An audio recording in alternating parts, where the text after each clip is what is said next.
están? Muy buenas noches. Bienvenidos a Vía Pública. Carlos Gajardo y Pablo Norambuena, dos de los fiscales que han estado investigando el financiamiento regular de la política, decidieron presentar sus renuncias al Ministerio Público, desatando consigo una serie de cuestionamientos, desde quienes consideran que con esto los poderosos pueden sentirse más cerca de la impunidad y otros que denuncian una supuesta parcialidad de estos fiscales a la hora de investigar. Vamos a estar conversando sobre eso, pero también sobre la importancia de aumentar las penas en los delitos vinculados a la corrupción y el análisis sobre cuán afectada queda la imagen de la Fiscalía con este tipo de polémicas. Es el tema que vamos a estar analizando esta noche acá en el debate de Vía Pública. Y tenemos una pregunta para que ustedes también participen y la comenten. Está vinculada al tema del debate de esta noche. Va a estar ahí en la página de Facebook de 24 horas. Y la pregunta es, ¿crees que la Fiscalía ha actuado con poca fuerza en casos de financiamiento irregular de la política, sí o no? Quedan las alternativas planteadas para que ustedes voten y vamos a estar revisando los resultados al término de este Vía Pública. Pero veamos cuáles han sido esas otras informaciones que han estado marcando esta jornada. Este martes a las 10 de la mañana se van a conocer quiénes son los que van a integrar el gabinete del presidente electo Sebastián Piñera. Recalcó la intención de mostrar unidad. Disculpas pidió el Papa Francisco, esto por las palabras que usó para defender al obispo de Osorno, Juan Barros. De todas formas, dice que mantiene su convencimiento sobre la inocencia del obispo. Y ya es diablo rojo, al fin Alexis Sánchez dejó el Arsenal y llegó al Manchester United. Será el futbolista mejor pagado de la liga inglesa. Vamos a ir a una pausa y ya vamos a estar de regreso acá con el debate en Vía Pública.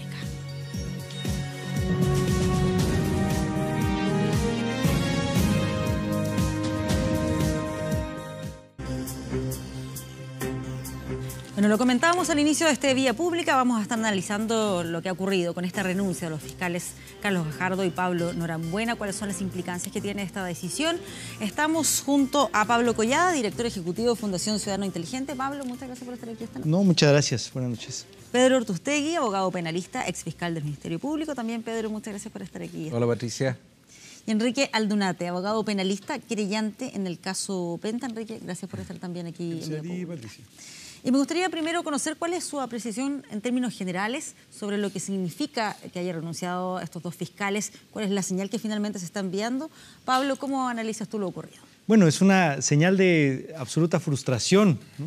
Creo que después de 3 años nosotros llevamos en el proceso, ellos habían iniciado un poco antes con este ejercicio desde la Fiscalía y ya después de un ejercicio que ha tratado de ser intenso, que ha tratado de mantenerse constante y que ha efectivamente recibido golpes por aquí y por allá. Yo creo que el último golpe fue este de terminar con el proceso de Iván Moreira por esta vía, ¿no? De decir, bueno, llegamos a este momento con una multa, se termina el proceso de profundización y ellos, finalmente dicen, nosotros hasta aquí llegamos, creemos que ya este manejo de la Fiscalía no es hacia donde apuntaba el trabajo que nosotros teníamos. Sí, expliquemos un poco para quienes nos están viendo cuál es la diferencia en el caso puntual de lo que ha ocurrido en el caso de Iván Moreira, esta opción que se toma, esta salida alternativa, que aquí no hay una sentencia condenatoria. Entiendo que el caso de Alberto Cardemil es similar, es distinto a lo que ha pasado con Jovino Novoa. Expliquemos un poco cuál es el contexto. Bien, aquí, mis compañeros abogados seguramente van a poder profundizar en los detalles jurídicos, pero efectivamente el proceso que ellos venían trabajando tiempo atrás, que incluía también todo el trabajo vinculado al desafuero, a poder profundizar en la investigación, eso, digamos, toma otra vía y termina el proceso que ellos venían trabajando. Sí. Enrique, sí que a lo mejor podemos profundizar en eso que yo planteaba para poder explicar los distintos casos. Bueno, la primera cuestión que habría que tener presente, efectivamente, Pablo ha señalado un aspecto de lo que es el caso. Ahora hay que tener presente que el caso Penta excede un poco lo que es la imputación, en este caso, la situación de Iván Moreira.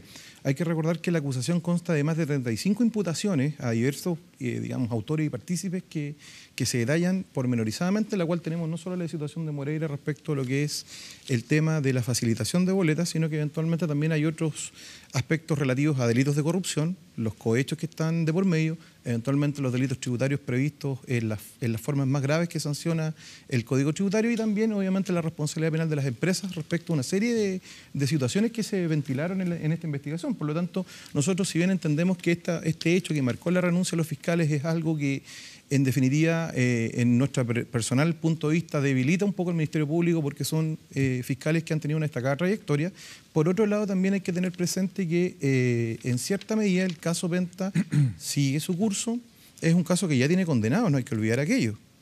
Y que por lo demás la situación ahora, que al menos esperamos los que somos creyentes, es que la acusación, digamos, sea formalmente ya presentada una vez que se agote este plazo que está para realizar ciertas diligencias, y que los intervinientes podamos adherirnos a ella, presentar eventualmente una acusación particular y preparar el juicio oral, que es lo que al menos como creyentes entendemos es lo necesario, claro, y es lo que también la sociedad tiene interés. ¿Eso sienta un precedente para lo que se viene más adelante en esos otros casos, en esos otros investigados? Yo creo que eventualmente podrías sentarlo en aquellos casos que dicen relación con la misma solicitud de delito. Es decir, en aquellos casos en que la imputación no excedía 3 años, eventualmente podrían aspirar a esta salida. En los otros casos, las penas, hay que recordar, que se está solicitando son de 5 años en algunos casos, 7 años en otros casos. Por lo tanto, en esos casos es imposible que se busque una salida como esta. Ya, o sea, para decirlo en términos simples, en aquellas situaciones en las cuales se arriesga menos de 3 años, en esos casos está la opción de esta salida alternativa. Por lo tanto, ahí vamos a un tema más de fondo. Se debiesen también legislar para que hayan sanciones más elevadas y que, por lo tanto, en este tipo de casos no dejen margen a estas salidas alternativas. Bueno, hay que tener cuidado siempre con aumentar las penas por situaciones contingentes. Y hay que recordar que la suspensión condicional del procedimiento analiza en definitiva la pena que en concreto se pudiera aplicar a un imputado. La ley dice 3 años, pero eventualmente un delito que tenga una pena superior pudiera llegar a una suspensión condicional del procedimiento. Así que ojo con el tema de aumentar las penas producto de ciertas contingencias. La suspensión condicional es una mala señal, creo yo, porque la salida alternativa generalmente se produce cuando el Ministerio Público siente que hay una debilidad en la prueba o para sustentar una acusación. Eso es la práctica. O sea, el fiscal dice, mira, mejor voy a suspender condicionalmente esta causa porque tengo altas expectativas internas del análisis que yo hago que esa causa la puedo perder. Y la segunda posibilidad en cuanto a tiempo, en cuanto se ofrece esta salida alternativa, es al principio de la investigación. Es decir, cuando la Fiscalía no ha gastado los recursos necesarios para investigar un asunto a fondo y se trata de un imputado primerizo. Pero la ley dice que no puede haber sido condenado anteriormente por ningún crimen o simple delito. Por lo tanto, no estamos al inicio de la investigación, han transcurrido, como dijo Pablo, ya varios años desde el inicio de la investigación, y la única señal entendible para la gente que trabajamos en el sistema, para nosotros que somos creyentes en la causa, es que el Ministerio Público siente que hay una debilidad en la causa. Que nosotros, al menos, personalmente, y desde la Fundación Ciudadano Inteligente, entendemos que no existe y que está los fundamentos y el material necesario para poder llevar una causa a un juicio oral. Sí, se planteaba que el proceso de desafuero había dado ciertas señales de debilidad en eso. Lo importante es que se ganó el desafuero, ¿o no? Si se ganó el desafuero, bueno, la Corte está diciendo, sigan adelante.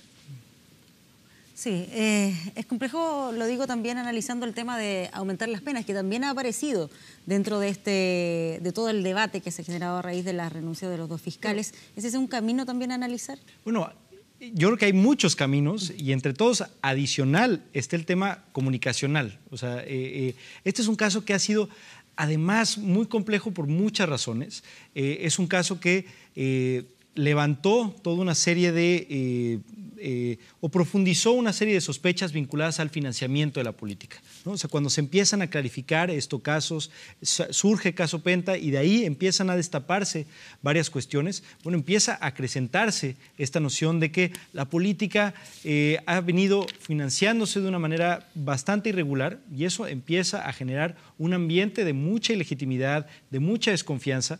Y ante eso, bueno, empiezan cada uno de estos procesos largos, con diferentes investigaciones, diferentes salidas, como vimos en el caso de Jovino Novoa y algunos otros más que también nos dejaron con unos sabores de boca más o menos por ahí, ¿no? Aunque también en ese comunicacionalmente. Caso es distinto en el caso de Jovino Novoa. Claro. El procedimiento hubo una sentencia, ¿no? Hubo una sentencia. Una condena, perdón. Claro, que tenía como ciertas características en las que estaba en el límite para mantener derechos políticos, etcétera. Pero un poco también abonando esto, viene un discurso de un lado de decir es un proceso que tenemos que modificar y ante eso viene una serie de discusiones en el Congreso, se modifica la ley de financiamiento irregular y por un lado tiene que ver con una mirada hacia adelante, de decir vamos a modificar, vamos a transparentar, a cambiar las reglas del financiamiento, pero por otro lado, y por lo menos desde nuestra parte, tenía que ver con también sancionar de manera ejemplar un conjunto de prácticas que habían ensuciado este proceso. Y ante eso, un poco la expectativa de nosotros y de muchas otras personas tenía que ver con, bueno, vamos a efectivamente profundizar en los casos, llegar a juicios orales, que el proceso sea lo suficientemente abierto para que la ciudadanía entienda los casos y que existan las acciones correspondientes. Cuando viene esta suspensión, bueno, justamente nos quedamos con un conjunto de dudas que además se acrecentan con la salida de los fiscales. Los fiscales salen y nos quedamos un poco con esta sensación de medio orfandad, de que no pudimos llegar hacia adelante, hacia la profundización del caso como se había solicitado desde la Suprema Corte. Entonces, es un tema que comunicacionalmente es un golpe para la Fiscalía, es un golpe para los procesos de justicia en estos temas, ¿no? Y hay una sensación que nos deja incómodos. Sí, ¿quedas con esa sensación también, Enrique, respecto a que esto termina afectando la imagen de la Fiscalía? A ver, yo creo que en definitiva es un tema que hay que mirarlo con ciertos matices. ¿Por qué razón? Porque por una parte tú puedes ver que durante el decurso de lo que ha sido el caso Penta, como te decía anteriormente, han existido ciertas condenas. Ya hay condenas, uno podrá decir, mire, esto no se dio en el contexto de un juicio oral, que era lo deseable, pero eventualmente la Fiscalía ha obtenido también, digamos, cierto ventaja, ha obtenido triunfo específico. Ahora, en el caso concreto, que es lo que ha generado la polémica a propósito del tema del desafuero, ahí yo creo que también hay que tener una mirada un poquito más global y quizás desde el punto de vista de un litigante puede ser estratégica. Porque eventualmente lo que pudo haber también estado en la consideración de quien tomó la decisión es eventualmente ver el sentido y el alcance que tienen los votos o las disidencias respecto al desafuero, que no son votos irrelevantes, porque son votos muy importantes en la configuración que tiene la Corte Suprema, particularmente la Sala Penal. Entonces, en estas cuestiones uno puede tener varios puntos de vista, nunca nos vamos a poner de acuerdo en eso. Y yo confío, al menos que en el caso que sigue vigente, en el cual permanecen todavía más de 35 personas, digamos, acusadas formalmente, y en las cuales se han efectuado una serie de imputaciones por delitos tan relevantes como los solo delitos tributarios, sino que también delitos que afectan el ejercicio de la función pública. Evidentemente, nuestra intención es que pasemos a la fase que corresponde, que es la preparación del juicio y que eventualmente se puedan llegar a estos objetivos que se han trazado por otros intervinientes, eventualmente el esclarecimiento de lo hecho, que fluya la verdad a través del ejercicio del proceso penal y que eventualmente podamos obtener los resultados que al menos como creyente pretendemos, que es decir, que se pueda acreditar legalmente la culpabilidad de quienes figuren como acusados y eventualmente se efectúen las sanciones del caso, porque eso es algo relevante desde el punto de vista social. Claro. Enrique tiene razón desde ese punto de vista.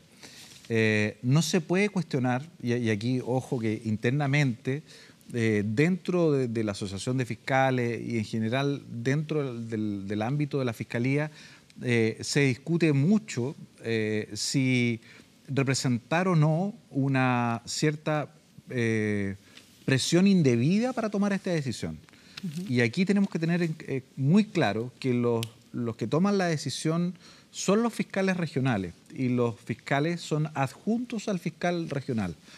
Eso está establecido por la ley. ¿Es bueno o malo? Yo creo que es malo. Yo creo que los fiscales debieran tener cierta autonomía que hoy día está limitada un poco por la ley y también por los reglamentos internos del anterior fiscal nacional, que ciertas cosas tan sencillas como, por ejemplo, suspender condicionalmente un manejo en estado de ebriedad fue modificado en 2014 por el instructivo número 60 y requiere una autorización del fiscal regional bajo cierto gramo de alcohol por litro en la sangre.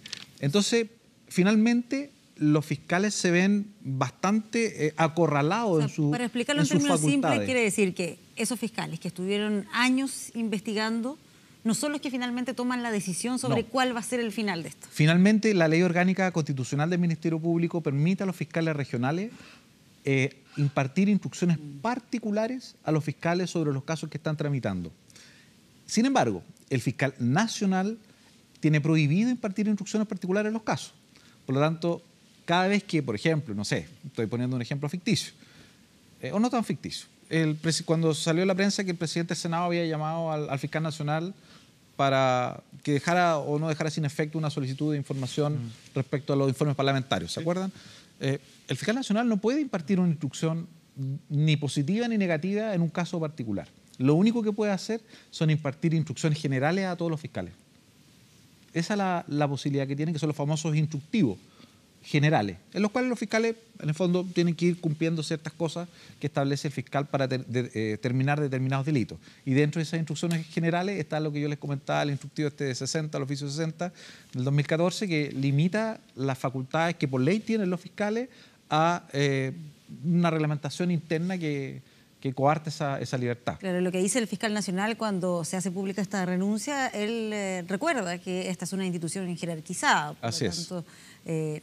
Planteando ahí que la decisión efectivamente no le correspondía a los fiscales que llevaban estos años investigando y que el Ministerio Público era más que 2 fiscales. ¿Qué te parece lo que fue el análisis del fiscal nacional? Es duro lo que dijo. Debe haberle dolido mucho a los fiscales que renunciaron, pero tiene la razón. Y si uno opta por estar en una institución jerarquizada y no está de acuerdo con las instrucciones que son de carácter jerárquico, finalmente la decisión en coherencia, que es lo que hicieron los fiscales, es renunciar. Yeah. Y por lo tanto, vuelvo a insistir, hay ciertos enclaves, no quiero decir autoritarios, pero ciertos enclaves reglamentarios que limitan la facultad de los fiscales que no debieran existir. Porque en el fondo, si un fiscal adjunto trabaja en un caso y se saca la mugre investigando una causa, para que después la autoridad superior les modifique las decisiones de término de una causa, es bastante complejo, porque en el fondo la carga de trabajo es muy solitaria. Uno cree desde afuera que el fiscal es como un equipo de trabajo, y la verdad es que el fiscal es bastante solitario en sus decisiones, en su trabajo, y es un equipo muy reducido y limitado el que coopera. O sea, el caso de Gajardo y el caso de Norambuena eran, entre comillas, privilegiados porque tenían un mayor número de abogados y funcionarios administrativos que le colaboraban porque veían casos de alta complejidad. Pero en general los fiscales cuentan con suerte con un funcionario administrativo y con suerte 1/3 o 1/4 de abogados compartido con nuestros fiscales. Por lo tanto, es un trabajo bastante solitario donde el esfuerzo individual es lo que pone en marcha hoy día el trabajo de la Fiscalía. Ahora, es interesante también un poco recordar lo que ha sido esta historia también de estos fiscales, ¿no? Y un poco cómo para la opinión pública se ha ido dando esta batalla legal, ¿no? Y esta batalla por tratar de conocer más a profundidad los casos. Entonces tienes a estos personajes que han sido como muy impetuosos en la búsqueda de más información, en tratar de exponer de una manera clara la complejidad de los casos, quiénes han estado involucrados, cuál ha sido la situación, y que al final existe esa noción también de que están estos personajes batallando contra un sistema político donde hay que entrar con cuidado y por ciertas rencillas para tratar de encontrar esta información.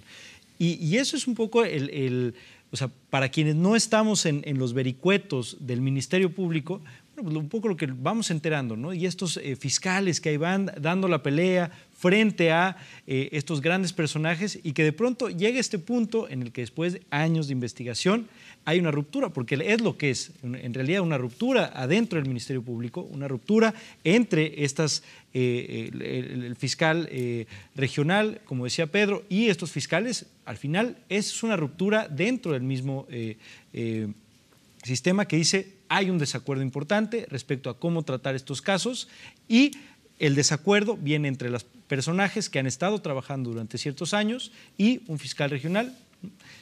Y eso obviamente nos deja ahí, en este suspenso. ¿Qué está sucediendo? Y eso es una afectación importante. Sí. ¿Cómo ves, Enrique, esta pugna, esta confrontación que finalmente se... Claro, yo creo que Pablo toca acá un tema que es interesante, pero es interesante porque esto hay que proyectarlo en términos mucho más amplios. ¿En qué sentido? Siempre los delitos socioeconómicos, los delitos complejos, tienen un tratamiento que, digamos, excede, digamos, lo que es la rutina diaria, el tratamiento que tiene en este caso lo que podría ser la operatividad del Ministerio Público frente a otros delitos.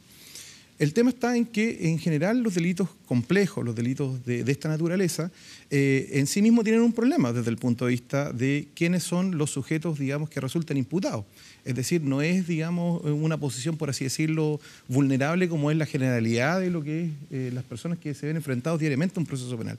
Y eso conlleva ciertos problemas también, me imagino, a nivel institucional. La institución, por regla general, está preparada para enfrentar estos asuntos, pero siempre hay otros factores que predisponen, digamos, la manera en que esta institución va a hacerse cargo de una causa de esta naturaleza. Todos recordamos los cuestionamientos que existieron en marzo del 2015 cuando se discutió, digamos, las medidas cautelares respecto a este caso.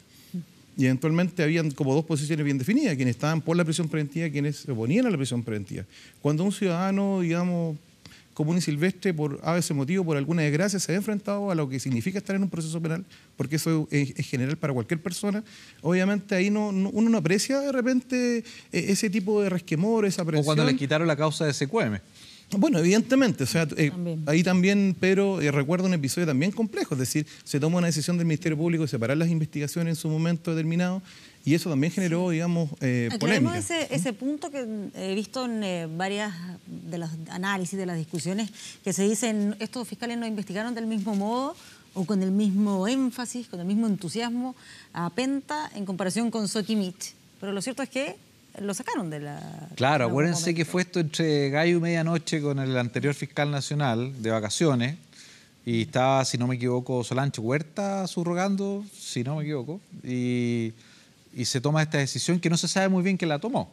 Si fue la fiscal nacional subrogante o fue el fiscal nacional que estaba de vacaciones, pero el punto que la salida que se tomó en el tema de SQM finalmente fue que el fiscal nacional asumiera personalmente la investigación del caso de SQM, que estaba siendo bien llevada y no tenía ningún inconveniente. Entonces, ¿por qué se produjo esa? Y acuérdense que en esa época fue la primera carta de renuncia que supuestamente circuló y estuvo sobre la mesa de Gajardo y Norambuena. Claro, que después esa fue la primera situación. Claro, pero es interesante aclarar ese punto, porque hoy se coloca sobre la balanza como que las investigaciones hubiesen sido igual o hubiesen tenido el mismo tiempo para dedicar a tanto a Penta como a SQM, y eso no ha sido así.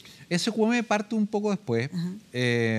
Creemos que el cambio fiscal perjudicó la causa de SQM, pero también hay que reconocer, y como lo reconoció el propio ex director del Servicio de Impuestos Internos, Llorrat, que hubo presiones de carácter político para que el Servicio de Impuestos Internos no se querellara contra determinadas personas, que finalmente no se creyó. Entonces, claro, puede verse la investigación desde afuera, para la gente que no está dentro de la institución, no está dentro de estas investigaciones, puede verse efectivamente la causa cargada un poquito más hacia la derecha, pero hay que reconocer también, y aquí no hay que restarle mérito a eso, que en el caso del Código Tributario establece una facultad exclusiva al director de Servicio de Impuestos Internos, y eso, de acuerdo al último criterio interno de la Fiscalía, ha limitado el accionar de los propios fiscales. O sea, la presidenta de la UDI, Jacqueline Van Rysselberghe, planteó directamente que la renuncia de los fiscales dejaba en evidencia su parcialidad e ideologismo al momento de tratar las causas. Es que los hechos del proceso desmienten esa afirmación, porque hay que recordar que en SQM hay condena. Y por lo tanto, digamos, esa afirmación se desvanece, digamos, ante la fuerza de los hechos. Entonces, lo que creo yo que hay que tener presente es que tanto Penta como SQM son causas bastante, digamos, complejas en relación a lo que es el historial en general del delito económico en Chile y particularmente la reforma. Hay que recordar que la reforma entra en funcionamiento hace 17 años, pero, digamos, fue uno de los que inició este camino. Pero yo creo que también desde el punto de vista a nivel institucional de lo que somos los operadores del sistema penal como abogados, tenemos un juicio ya bastante claro que la reforma requiere, después de 17 años, una revisión desde el punto de vista de la codificación, que es la ley que rige, digamos, la ley procesal penal, pero asimismo también a nivel institucional. Y eso requiere, digamos, una tarea de análisis, digamos, no solo a nivel de los operadores del sistema, sino que también a nivel del Parlamento. El Parlamento ha hecho algunos esfuerzos en cierta medida de modificar cierta legislación que pueda mejorar o optimizar el funcionamiento de estas instituciones, pero creemos que no es suficiente. Yo creo que la reforma que se plantea en el futuro tiene que ser lo suficientemente sistemática y que abarque todos los puntos de complejidad que la misma experiencia ha ido, digamos, evidenciando a lo largo de estas causas. Y el tratamiento precisamente de los delitos complejos requieren también un enfoque especialísimo. Y eso no solo era desde el punto de vista de lo procesal, sino que también de lo sustantivo. Ahora recién lo conversábamos antes de entrar al estudio, el miércoles se vota una importantísima reforma en la Comisión Mixta del Senado, en la Comisión de Constitución, que precisamente se hace cargo de una serie de delitos contra la probidad pública, aumentando las penas a los delitos de cohecho, estableciendo también sanciones a una figura que se regulan en otros países, en el derecho comparado, como es la corrupción entre privados, y se tipifica por vez primera, digamos, un delito, digamos, que acá los profesores de Derecho Penal van a estar muy contentos porque ha sido el debate histórico en relación a la famosa administración desleal o administración fraudulenta, que también se incorpora por primera vez en nuestra legislación, y eso es un avance. También desde el punto de vista de lo que es la responsabilidad penal de las empresas, se amplía el catálogo de los delitos que pueden dar objeto a la imputación de las empresas y se aumentan sustantivamente las penas desde el punto de vista de las multas, que hasta el momento son bastante exiguas. Entonces yo creo que eso es un tema como política pública que hay que poner en el... Eso es verdad. Si bien el Código Procesal Penal ha tenido, no sé, 20 modificaciones, por lo menos desde que se creó la reforma procesal penal, no es menos cierto que existe hoy día por ley una comisión de seguimiento a la reforma procesal penal. Yo me pegué la fomedad, porque no puedo decir que fue entretenido, de revisar las actas de la comisión de seguimiento a propósito de lo que dice Enrique. Y la verdad es que, y con todo el respeto a los miembros de la comisión, porque son todos los altos mandos de las instituciones involucradas, es más bien, son reuniones expositivas de distintos invitados, pero es poco como de seguimiento de la problemática del día a día que tienen fiscales, defensores, abogados particulares, jueces, en la tramitación de las causas. Entonces, hay varias cosas en que en general los operadores estamos más o menos de acuerdo en que se puede mejorar el sistema, pero eso no son materias de discusión de esa comisión. Entonces, hoy día falta un organismo un poco más práctico que vaya solucionando los problemas que tiene la reforma, que no son grandes problemas, son problemas, diría, pequeños, que son piedras en este camino pavimentado que es la reforma procesal penal, que creo yo es una de las mejores reformas que se han hecho en materia de justicia. Yo quisiera, además, regresar un poco al punto que planteabas, porque hemos estado viendo en varios países de América Latina estas situaciones de judicialización de la política o politización del ámbito judicial, y que efectivamente ha arrojado casos muy diferentes, ¿no? Casos en Brasil, hemos visto algunos casos muy complejos respecto al tratamiento de los casos de Dilma, de Lula, que estamos a unas pocas semanas de ver el resultado del juicio y al final ver si va a ir a tribunal, si no va a ir, si va a continuar, si va a poder entrar en la boleta. Hemos visto también el caso reciente en Perú, ¿no? En el que el mismo presidente, a la hora de empezar con una serie de acusaciones, decide hacer todo un manejo de indultar, ¿no?, a Fujimori y él cerrar un poco la causa de la cual sería perseguido. Y así hemos visto un conjunto de casos. Hemos visto un rol bastante particular de diferentes fiscales, como el fiscal nacional también en Brasil. Y de pronto entramos aquí, creo que con toda proporción guardada, en que empieza a haber este manejo de, oye, pero la fiscalía en el caso de ciertos grupos políticos fue mucho más impetuosa, pero en este otro no. Y en estos acá no han investigado a mucha profundidad y llegaron unos arreglos más pronto. Y ahí ese es el tipo también de discusiones que empiezan a generar una serie de, un panorama y un clima de descontento, de duda, de que no se están haciendo las investigaciones, y eso creo que también afecta, ¿no? Cuando existen estas rupturas nuevamente y que existe esta noción de no todo mundo está siendo tratado igual por el sistema de justicia. ¿Pero percibes tú que efectivamente hay una diferencia en cuanto al trato de la investigación, por ejemplo, entre SQM y Penta? Bueno, yo creo que ha habido, también los casos han adquirido diferente matiz comunicacional, ¿no? Entonces, en algunos casos se ha profundizado mucho más, han habido casos incluso más mediáticos, ¿no?, con algunas de las pruebas, y eso también ayuda a que los casos se vean mucho más, ¿no? Como se mencionaba hace rato, hay condenas en ambos casos y también son casos que todavía van a dar de qué hablar, ¿no? Todavía vienen procesos amplios vinculados al tema de Soquimich. No están cerradas las causas, pero que comunicacionalmente han tenido más presencia los casos, el caso Penta en lo particular. Sí, puede que otra diferencia entre Penta y SQM sea la figura de Hugo Bravo, la figura que en el fondo fue entregando información, que eso haya también ayudado a que la investigación avanzara de manera más rápida. Bueno, evidentemente que el rol de Hugo Bravo fue bastante decisivo para el avance que tuvo la investigación del caso Penta. Pero también uno tiene que ver el análisis pormenorizado de lo que es la investigación y uno se da cuenta que, si bien desde el punto de vista de la valoración de ese testimonio y de la información que entregó, uno tiene que ver que esa información también fue corroborada por otros elementos de prueba. Existe abundante tanto documentación, informes contables, testimonio de otras personas que en definitiva vienen a corroborar lo que fue el testimonio corroborado y por lo tanto que obviamente no se agotó en una figura tributaria. Obviamente eso se extendió a una serie de otros delitos que fueron objeto de esta investigación y que son objeto de acusación actualmente. Va más allá de lo penal tributario, por así decirlo. Entonces es muy relevante ese aporte, pero también hay una cantidad de pruebas que apoyan ese tipo de declaraciones que en sí mismo yo no caería en el pesimismo que tienen algunos de decir, mire, se muere Hugo Bravo, esto se acaba el caso. Incluso pensándolo en términos más fríos, no sé qué piensas tú, Pedro, Carlos Gajardo y Pablo Norambuena son testigos idóneos para establecer una corroboración respecto a lo que haya afirmado Hugo Bravo en el juicio. Bueno, si nos dejan solos y tenemos que forzar la acusación, Enrique, vamos a tener que llamar a todos de testigos nomás. Eso es lo que va a pasar. Entonces, que lo que no le respondí a Patricia es que en el caso de SQM específicamente, claro, no existe este testigo, por así decirlo, muy abonado, muy calificado en cuanto a la entrega de información a la investigación.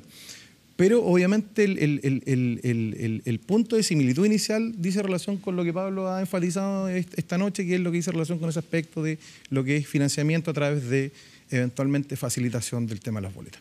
Pero SQM también, yo alcancé a estar una primera etapa, digamos, en esa investigación hasta que el fiscal Chaguán decidió, digamos, dictar esta resolución de separación de investigaciones. Y como inicialmente parte también por una arista tributaria, obviamente eso, digamos, generó que se nos marginaran algunas audiencias para poder continuar. Después, obviamente, surgen los otros antecedentes de delitos funcionarios que están de por medio y lo que está actualmente en la polémica es eventualmente lo que va a ser el desenlace respecto a la imputación concretamente a la empresa, porque hay un delito base que habilita a la sanción de la empresa, que sería en este caso los sobornos que se están investigando en esa causa. Por lo tanto, eso también tiene todavía una etapa mucho que avanzar y eventualmente vamos a ver qué es lo que ocurre en ese ámbito.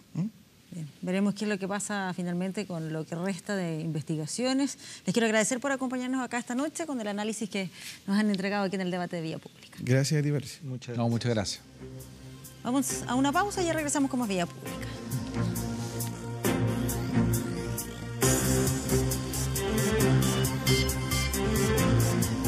Bueno, y el Papa Francisco pidió disculpas por las palabras utilizadas para defender al obispo Barros. Sin embargo, el Papa no cambió de parecer sobre la inocencia del cuestionado obispo de Osorno. El día que me traigan una prueba contra el obispo Barros, ahí voy a hablar. Palabras que provocaron indignación, el Papa pidiendo pruebas, olvidando su habitual sonrisa, tajante respondiendo a la prensa chilena que le consultaba por Juan Barros Madrid. No hay una sola prueba en contra, todo es calumnia. Claro. Calumnias, dijo, no hay pruebas, argumentó. Defensa del máximo líder de la Iglesia Católica al cuestionado obispo de Osorno. El día que me traigan una prueba contra el obispo Barros, ahí voy a hablar. Molestia total de los afectados, palabras del Papa que marcaron y para muchos empañaron su visita. Un tema que no se olvida, que a 4 días de su despedida del país vuelve a ser titular, porque el Papa abordó nuevamente la polémica y en el avión rumbo a Roma explicó sus dichos y dijo entender la indignación. Sentire che il Papa gli dice in faccia portatemi una lettera con la prova è uno schiaffo. E adesso io me ne accorgo che la mia espressione non è stata felice perché non ho pensato il pueblo. Bofetada para las víctimas, no fue el concepto adecuado, explicó Francisco. La palabra prueba no era la mejor para acercarme a un corazón dolorido. Yo diría evidencias. En el caso de Barros se estudió, se reestudió y no hay evidencias. Eso es lo que quise decir. No tengo evidencias para condenar.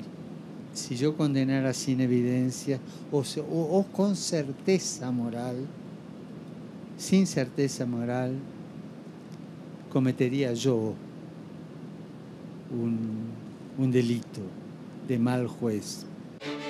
Declaraciones que no pasaron inadvertidas, las respuestas surgieron de inmediato en el país. Lo menos relevante era la distinción entre prueba y evidencia, que en la práctica uno no sabe cuál es la diferencia. Aquí el tema era que el Papa en Chile viene a desconocer el testimonio de las víctimas, a las que no solamente la justicia vaticana, sino también los tribunales de Chile les encontraron la razón. Y a ellos el Papa los trata de mentirosos. Como percibe que una de sus frases puede haber causado legítimamente daño a otras personas, hace este gesto y recuerda que el primer deber de la Iglesia es hacia las víctimas. Víctimas que rechazan las declaraciones del Papa, que aseguran que Barros es un encubridor de los delitos de Caradima. Era el propio obispo Juan Barros. En esta jornada, las víctimas del párroco abusador de la Iglesia del Bosque optaron por guardar silencio. Juan Carlos Cruz, uno de ellos, el mismo que escribió en Twitter, en la jornada que el Papa defendió al obispo de Osorno, como si uno hubiese podido sacarse una foto mientras Caradima me abusaba a mí u otros, con Juan Barros parado al lado, viéndolo todo. De encubrir abuso. Sí, de encubrir, sí, pero es un abuso también, ¿no? O sea, encubrir abuso es un abuso, ¿no? No hay evidencia. El que cree que es así, aportar las evidencias rápido, ¿no? Si creen que es así honestamente, ¿no? Yo en este momento no creo que sea así porque no las hay, pero tengo el corazón abierto a recibirlas. Los múltiples testimonios que dieron no solamente las víctimas, sino también los testigos en el marco del proceso Caradima, donde salpican al obispo Juan Barros, ¿acaso tampoco son evidencia suficiente? El Papa así no consideró los testimonios de algunas de las víctimas que años atrás mencionaron a Barros cuando se referían a los abusos de Caradima, un obispo que según muchos críticos debiese dar un paso al costado. La libertad de conciencia es del propio obispo. Un religioso que presentó 2 veces su renuncia, dimisiones, que el propio Papa Francisco no aceptò. È come Barros.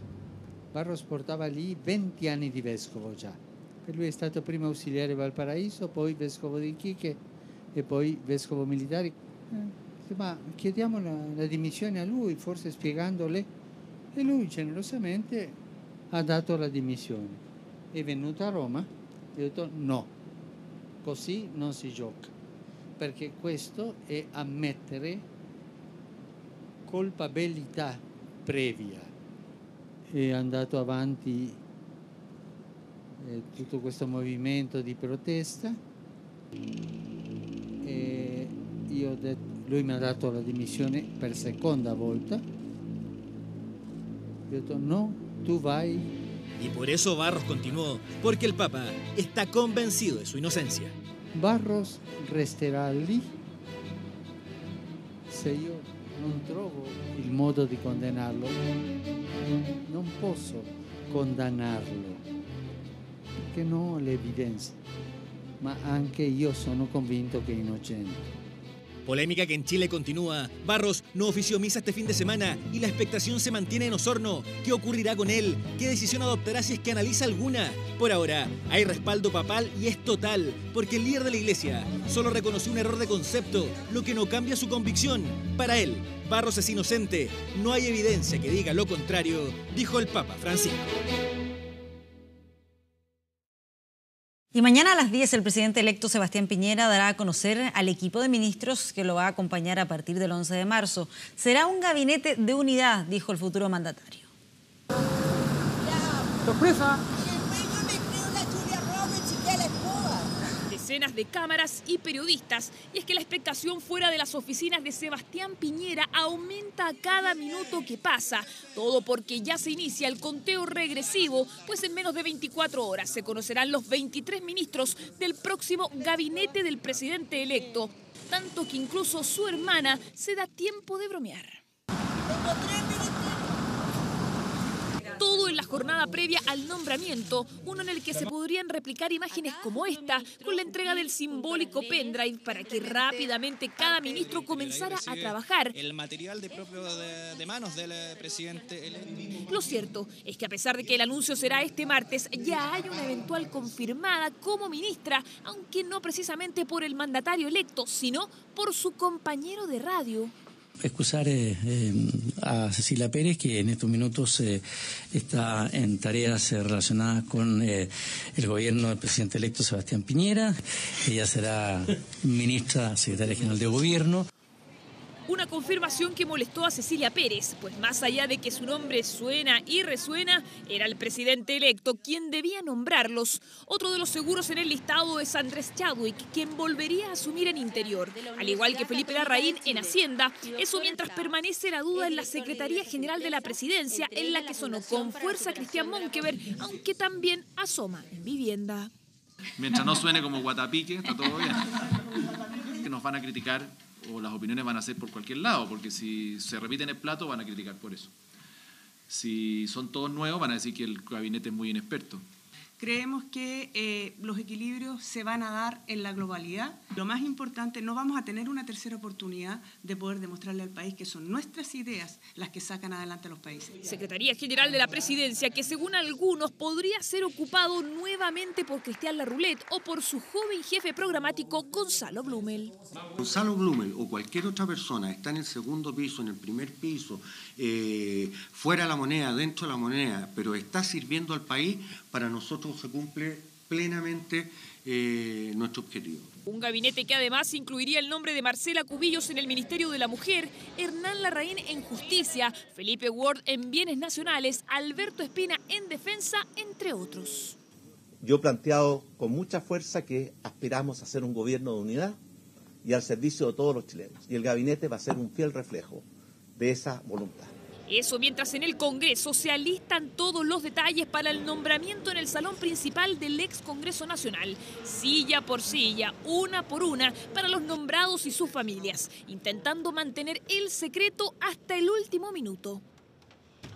Trabajo en el gabinete que no ha permitido que Sebastián Piñera deje de lado otro tema que lo preocupa, los alegatos de Chile ante la Haya en la demanda marítima que interpuso Bolivia, causa en la que el presidente electo ya optó por mantener a todo el equipo jurídico, el mismo que al parecer sería liderado por Alfredo Moreno, ex canciller, que también se repetiría en el cargo y que ya habría renunciado a su cargo en la CPC. Que he decidido confirmar al equipo de agentes chilenos que está defendiendo nuestra causa ante la Corte Interamericana, la Corte Internacional de Justicia de la Haya. Le he pedido al actual canciller, Heraldo Muñoz, que nos asesore durante el periodo de transición. Él ha aceptado. Cuando esté designado un nuevo canciller, yo con agrado voy a entregarle todos los detalles. Por cierto, lo invitaré a la reunión que se hará el 19 y el 20 de febrero en París. Eventuales miembros del gabinete que durante este lunes participaron de una reservada sesión fotográfica en Lo Barnechea. Todas incertidumbres por el equipo de Sebastián Piñera que terminarán este martes a las 10:30 horas en pleno Centro Histórico de Santiago, cuando sea el mandatario quien designe a los hombres y mujeres que lo acompañarán este próximo 11 de marzo. Y los altos precios, las restricciones de crédito, pero sobre todo las nuevas formas de vida están impulsando en Chile a la opción de arrendar una vivienda por sobre la compra, tanto así que hay edificios exclusivamente para el arriendo. Hola, ¿cómo están? Pasen. Humberto es de Viña del Mar, hace un año se tituló y por trabajo tuvo que quedarse en Santiago. Arrendó un departamento junto a 3 amigos, pero ¿por qué no comprar? Juntar la plata requiere mucho tiempo y mucho esfuerzo también. Y segundo, que los bancos también obviamente no le van a llegar y prestar plata a alguien como yo. Porque recién tiene 25 años y aún no logra antigüedad laboral suficiente. Él es parte del grupo interesado en arrendar, ese que en 2017 llegó al 64% versus un 36% que piensa en comprar, cambios sociales y de intereses que fomentan el alquiler. Por ejemplo, en extranjeros que naturalmente tienen una propensión al arriendo mucho más alta, pero también gente soltera, convivientes, la edad para casarse también es cada vez más tardía. Y eso obviamente también va influyendo en el comportamiento de la demanda por arrendar. Es la libertad de poder decir, filo, me voy de aquí a un año, me puedo ir de viaje, no me preocupo del departamento, del dividendo, de que lo tenga que arrendar porque tengo que pagar el dividendo, de cuánta plata necesito para... Y las inmobiliarias ya están aprovechando esos nuevos intereses. Fondos de inversión están construyendo edificios especialmente para ese grupo, una tendencia que en Europa ya es furor. Están mandatando a las constructoras, le están diciendo, mira, hágame este producto, así yo lo quiero, departamentos de 1 dormitorio, de 2 dormitorios, solamente para la renta. Y el fondo inmobiliario se encarga de rentabilizar el 100% del edificio. Para así sacar el máximo partido a cada departamento. Y como arrendar se hace cada vez más común, ¿sabe qué gastos debe cubrir el dueño de la propiedad y cuál es el arrendatario? Hay gastos más o menos domésticos que son mensuales y que deberían estar incluidos en el gasto común, como sueldo, mantención de área, etc. Pero gastos más grandes que impliquen una plusvalía mayor a la propiedad y que se va a quedar ahí por lo demás, debieran ser soportados en este caso por el dueño o arrendador. Por ejemplo, el arreglo del piso, llaves o calderas dañados por el paso del tiempo y no por mal uso, y el costo de reparar ascensores, puertas o accesos. Hay gastos, como lo mencionábamos antes, que debieran ser de cargo en este caso del arrendador o del dueño. Déjelo establecido, déjelo por escrito, no va a estar de más. Un buen contrato de arrendamiento con detalles y ojalá fotografías pueda hacer la diferencia a la hora de solucionar un problema entre arrendatarios y dueños. Y se acabó la teleserie y tuvo un final feliz, con el traspaso más importante en la historia del fútbol chileno. Alexis Sánchez fue presentado como nuevo jugador del Manchester United, el equipo más importante del mundo según la revista Forbes.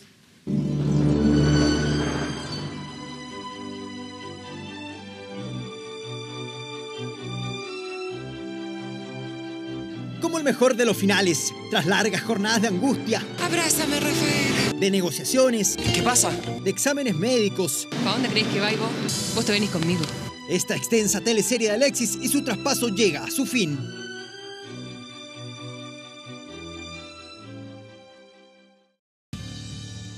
En las redes sociales de Manchester United lo mostraban en sus primeros minutos en el estadio Old Trafford, en el camarín con su nueva camiseta, incluso tocando piano.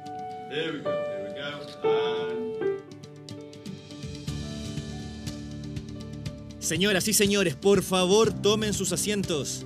Así presentaban a Alexis Sánchez.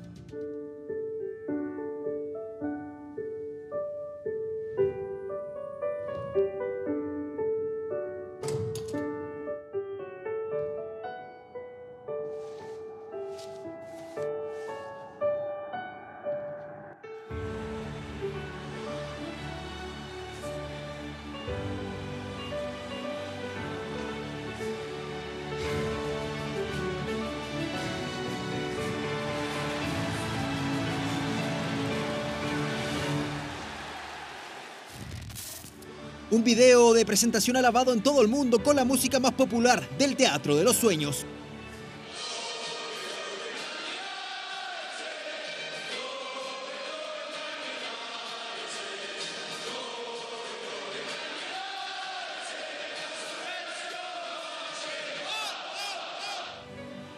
Lo cierto es que este video sirvió para hacer oficial el arribo de Alexis Sánchez, al que es, según la revista Forbes, el equipo más importante del planeta. A la música se sumó Alexis tocando piano, idea sacada de estas imágenes.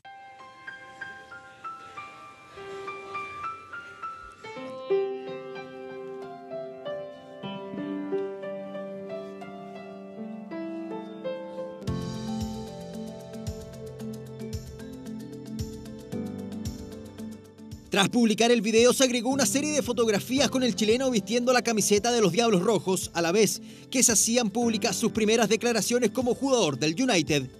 Desde pequeño siempre lo he dicho yo que mi sueño era jugar en el Manchester. No lo digo porque vengo para acá o voy a cumplir mi sueño. Creo que lo dije siempre de niño que me gustaba jugar en el Manchester. De niño, dice Alexis, esa niñez precaria que supo sortear con trabajo y esfuerzo de Tocopilla a Manchester con varias escalas, la mayoría exitosas, hasta sellar el traspaso más importante de la historia del fútbol chileno. Una biografía de humildad y superación que mostró así ante los hinchas del Manchester United. Yo soy un jugador que le gusta ganar todo. Soy muy profesional en lo que hago. Vivo el fútbol, amo el fútbol y es lo que me apasiona. Un club con 20 millones de seguidores en todo el mundo, con 20 títulos de la Premier League y 3 Champions League en sus vitrinas. Una institución que le disputa palmo a palmo al Real Madrid el reconocimiento de ser el equipo más popular y rico del orbe. La verdad que es un club gigante, potente. Y cuando había la opción de venir para acá, ahora, miré el escudo y se me ponían los pelos de punta porque es un club potente y el más grande de Inglaterra. Yo quiero venir aquí a conseguir todo, la Premier, la Champions y todo lo que venga para adelante para el club.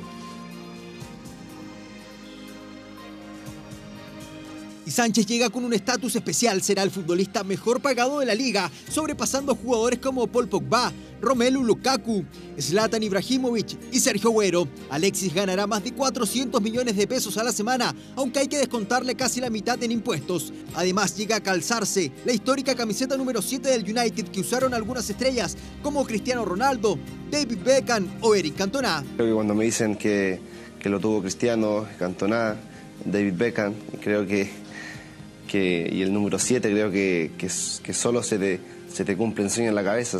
Tienes ideas de levantar la Champions, de ganar la Premier. Alexis este lunes nuevamente su historia sumó otro granito en su carrera, otro momento de gloria para el fútbol chileno, un país que siempre le ha regalado cariño y afecto sin condición. Creo que la gente en Chile me quiere mucho y creo que le agradezco el cariño que me tienen y creo que va a ser algo del primer chileno jugando en el primer equipo del United. Me llega mucho y la verdad que espero que la impresión sea enorme.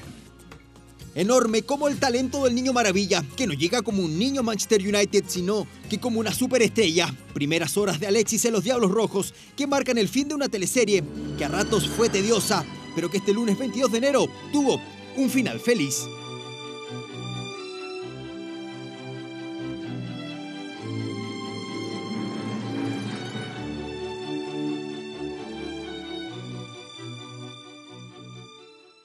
Vamos con el supermercado inteligente de Amazon, donde el cliente no tiene necesidad de pasar por la caja para pagar y que ya abrió sus puertas en Seattle, Estados Unidos. Se trata de una tienda física de unos 170 metros. El cliente debe descargar la aplicación en su celular antes de entrar a la tienda y los sensores y la inteligencia artificial registran los productos que la persona pone en su carro. Ya se había presentado este proyecto a finales del 2016, pero fallas en el sistema retrasaron la apertura hasta este año. Recordamos la pregunta que estamos haciendo esta noche en Vía Pública. Tiene que ver con el tema del debate. Lo pueden ver ustedes en Facebook de 24 horas. ¿Crees que la Fiscalía ha actuado con poca fuerza en casos de financiamiento irregular de la política? ¿Sí o no? Vamos a estar en algunos segundos revisando los resultados de esta pregunta. Vamos a la pausa y ya regresamos.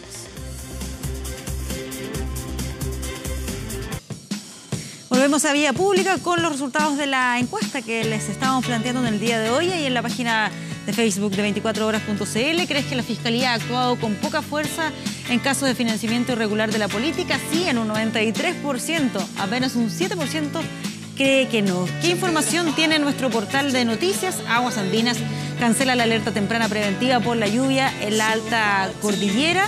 ¿A qué se debe esto? Están todos los detalles en 24horas.cl. ¿Qué pasa con la temperatura a esta hora? Un poco más baja, 17 grados. ¿Qué se espera para los próximos días?